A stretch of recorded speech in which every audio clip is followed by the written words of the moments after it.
জয়পুৰ অৰুণাচল প্ৰদেশৰ দেওমালী পথত প্ৰায় 12 লাখ টকা জাল নোট উদ্ধাৰ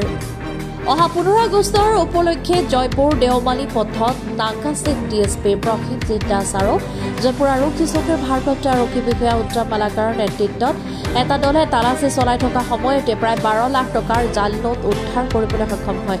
লগতে এগৰাকী মহিলা দুজন পুৰুষসহ এখন বলেৰো গাড়ী 3টা মোবাইল আৰু বহুতো গুৰুত্বপূৰ্ণ নথিপত্ৰ উদ্ধাৰ কৰিবলৈ সক্ষম হয় বৰ্তমান আটাইকেইজনক জয়পুৰ আৰক্ষী চকীত সোধপোছৰ বাবে ৰখা হৈছে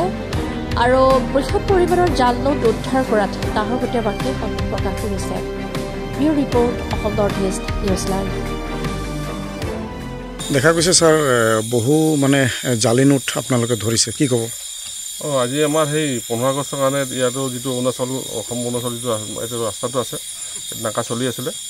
চলি থাকোঁতে আবেলি 5:30 বজাত এখন বলেৰো গাড়ী নাহৰকটীয়া ফালৰ পৰা আহিছিলে আপোনাৰ অৰুণাচলৰ ফালে যাওঁতে তাত চেক কৰা হৈছিলে চেক কৰোঁতে সেই তাৰ পৰা প্ৰায় 24টা বান্ডেল পোৱা গৈছে আৰু আমাৰ সন্দেহ হৈছে বান্ডেলখিনি ফেক নোট কিমান টকা আছে স্যাৰ এটা প্ৰতিটো বান্ডেল আমি 65কে পাইছোঁ কাউণ্টিং চলি আছে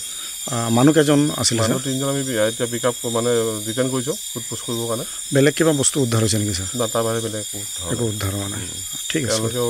আপাৰ চামৰ পৰা আনিছোঁ বুলি কৈছে আচ্ছা আচ্ছা কাৰোবাৰ নাম কৈছে নেকি স্যাৰ নামটো কৈছে কিন্তু সোধপোছ কৰিব লাগিব এতিয়া আচ্ছা আচ্ছা ঠিক আছে